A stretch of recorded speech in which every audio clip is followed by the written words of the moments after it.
Bonjour à tous et bienvenue sur ma nouvelle chaîne Le Monde des Anciens par Samina Italie 2, qui est la suite du Monde des Anciens par Samina Italie. Alors l'expression revient souvent, qui veut la paix prépare la guerre. Si on prend notre société occidentale, c'est un petit peu le contraire qui s'est produit.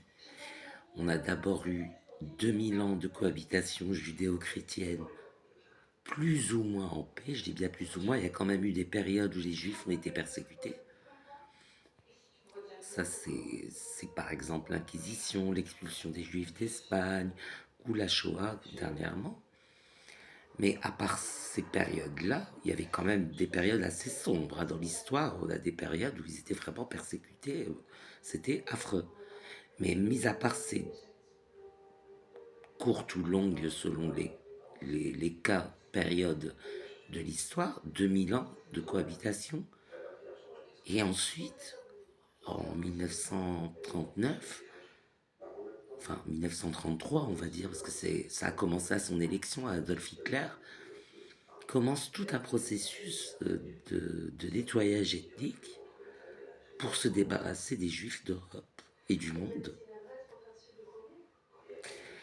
Donc ils ont commencé par la paix.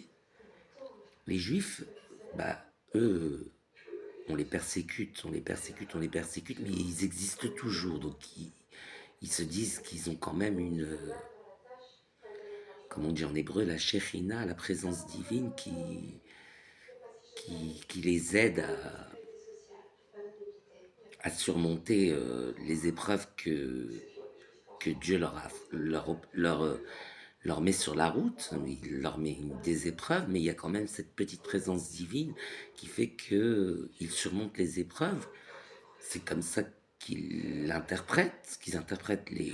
Enfin, il y a une intervention de Dieu dans l'histoire, dans le judaïsme. On pense que s'il se passe certaines choses dans l'histoire, dans le monde, c'est par une intervention divine.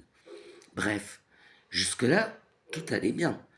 Mais au bout d'un moment, les juifs aussi commencent à avoir des animosités vis-à-vis des chrétiens, du coup. Bon, là, apparemment, d'après le discours qu'on voit dans les classes de droite et d'extrême droite, ils, ils, ils, ils promettent d'être pro-israéliens, mais ils n'ont toujours pas été élus. Donc soyons pas trop optimistes. Ne soyons pas pessimistes non plus, mais ne soyons pas trop optimistes. En réalité, ils ne sont pas du tout pro-israéliens. Ce sont des antisémites, l'extrême droite principalement, et les ultra-droites aussi. Ce sont des antisémites.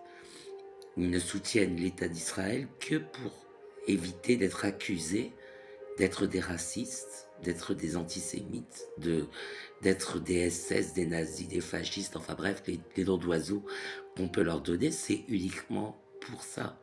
L'islamophobie, ma foi, tellement ça a été instrumentalisé par les partis de droite qu'ils se disent que finalement c'est pas si horrible que ça, donc ils continuent de l'instrumentaliser davantage.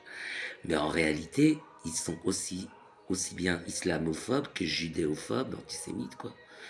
Et, euh, et leur arrivée au pouvoir ne va pas aider ces deux communautés à s'en sortir. Ça va être encore pire. Et bon, voilà hein, où on en est aujourd'hui. Moi, pour ma part, j'ai pris l'histoire dans l'autre sens. C'est-à-dire que j'avais beaucoup d'ennemis, mais voilà quoi. Je ne savais pas bien pourquoi j'étais leur ennemi. Enfin, à part que je disais souvent la vérité, que je construisais ma vie sur la vérité, et que j'avais tendance à la dire, même si elle n'était pas toujours agréable à dire. Ma franchise était rudement controversée parce qu'elle dérangeait. Des fois, on préférait que je me taise plutôt que je dise la vérité, préférait que je me taise plutôt que j'appuie là où ça fait mal, parce qu'on me disait que j'étais dur de dire la vérité. Donc je m'étais fait certains ennemis. Ben, moi j'ai opté pour déjà les affronter dans un premier temps. Les affronter. Les personnes que j'aimais, mes alliés, j'ai contracté des alliances avec eux. Des alliances Et voilà, j'ai des alliés. J'ai commencé par la guerre et ensuite j'ai trouvé la paix. Par exemple, dans mon couple, je suis marié, 10 ans de jalousie, parce que je suis très jaloux en couple, c'est-à-dire que pour moi, si on me fait l'amour, on ne doit pas faire l'amour à quelqu'un d'autre. Si on me fait l'amour, c'est qu'on est ensemble, on se doit fidélité, on se doit loyauté, on se doit tout ça. Donc du coup, je supportais pas qu'on tourne autour de lui, mais pourtant, je suis assez sadique. Je lui tendais la perche aussi pour me faire battre. Je tendais le bâton aussi pour me faire battre. Je lui disais que j'aimais bien mettre un peu de piment, j'aimais bien qu'on me trahissait de temps en temps. Donc du coup, on a joué au jeu du chat et la souris. Et au bout de 10 ans de jalousie, après avoir bien semé la zizanie entre lui et ses conquêtes ou ses amis, enfin bref, je sais pas bien, ça n'a pas été vraiment très très clair, mais je pense que c'est quelqu'un de fidèle. Hein. Mais c'est juste que il m'a pris au mot. Hein. Il a joué au jeu que je lui ai suggéré de faire, c'est-à-dire d'être un peu bancal, pas toujours carré, des fois un peu. J'aime bien qu'il y ait du piment, j'aime bien. Ça a tendance à m'exciter et j'aime ce qui m'échappe m'attire. Quand il va voir quelqu'un d'autre que moi et que je le vois, bah, il est plus beau. Donc, du coup, ça m'attire. Donc 10 ans de jalousie d'abord. Et donc du coup, je lui faisais pas la misère à lui, je faisais la misère à mes rivaux. Mes rivaux, c'est eux à qui je faisais la misère pour finalement lui, lui faire arriver à une période de paix. Donc je lui ai promis de ne plus être jaloux. Donc ça, c'est le premier temps. Second temps, il me demande de ne pas être trop intrusif, c'est-à-dire de ne pas chercher à savoir ce qu'il fait, avec qui il est, voilà, où il est, enfin des choses comme ça au téléphone, de ne pas poser des questions comme ça, parce que ça ne me regarde pas d'après lui, voilà. Et donc du coup, maintenant, je me prends au jeu aussi, parce qu'il a bien joué le jeu pour moi, donc je me prends au jeu, je suis plus intrusif, mais c'est passé par 10 ans de jalousie d'abord. Donc c'est normal qu'après, au bout de 10 ans de jalousie, je me calme. Il m'a prouvé sa fidélité, hein, bien sûr, je ne vais pas me calmer comme ça sans raison. J'ai bien vu à quel point il était fidèle, il me l'a prouvé. Maintenant qu'il me l'a prouvé, qu'il m'a témoigné de sa fidélité, qu'il m'a prouvé qu'il m'aimait en fait, hein, tout simplement. C'est bizarre, mais juste le dire, ça suffit pas, il faut des preuves. Et donc maintenant que c'est prouvé tout ça, bah, je lâche. J'ai plus besoin de surveiller, j'ai plus besoin de m'intéresser à ses occupations hors nous. J'ai plus besoin de ça, je le laisse flâner à ses occupations, je laisse vaquer à ses occupations, pardon, je le laisse flâner, même je laisse faire ce qu'il veut, et voilà. Et ben c'est comme ça qu'on trouve la paix. C'est pas la société occidentale. Regardez le monde tel qu'il est. Donc 2000 ans de paix, puis finalement, une montée de l'extrême droite, ça sécurise personne. Ni les maghrébins, ni les noirs, ni les juifs, ni les homos, ni les socialistes. Personne. Hein, on va tous passer euh, euh, à la trappe. Enfin, on va tous avoir des problèmes si ce parti gagne les élections. Ça, c'est sûr. Ce qui présente bien, hein, il a des bonnes idées. Préférence nationale.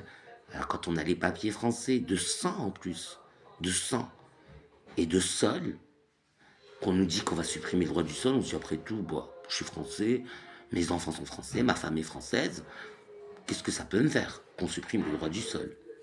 Voilà. Comme ça paraît bien, mais au final, on va se retrouver baisé. Au final, ça va profiter qu'aux ultra riches, D'ailleurs, ils proposent de punir la fraude sociale. Punir la fraude sociale. Donc, ils vont punir les fraudeurs, la fraude sociale. Mais la fraude fiscale, ce n'est pas passé. Ça n'a pas été voté. Donc, on s'en prend aux plus petits. Parce que la fraude fiscale, c'est beaucoup plus grave. C'est des plus grosses fortunes. Là, on peut s'en prendre à eux pour frauder. La fraude sociale, c'est vraiment des misères, quoi. Ce que je dis, travail dissimulé, ça va être quoi?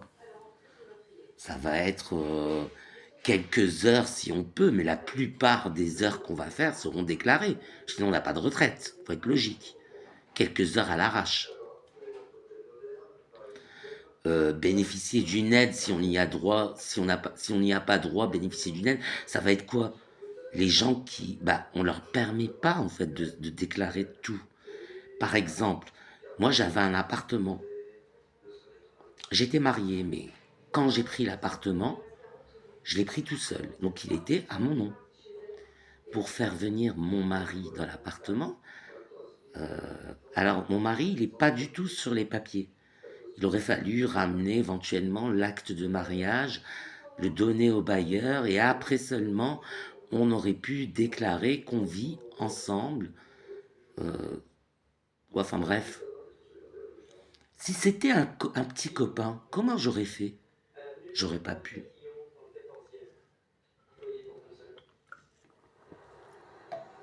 Je l'ai jamais déclaré avec moi. Je l'ai jamais déclaré avec moi. Mais si c'était un petit copain, comment j'aurais fait?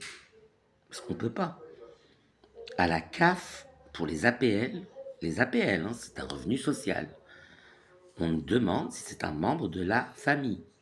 Père, mère, frère, sœur, enfant, cousin, oncle, tante. C'est tout.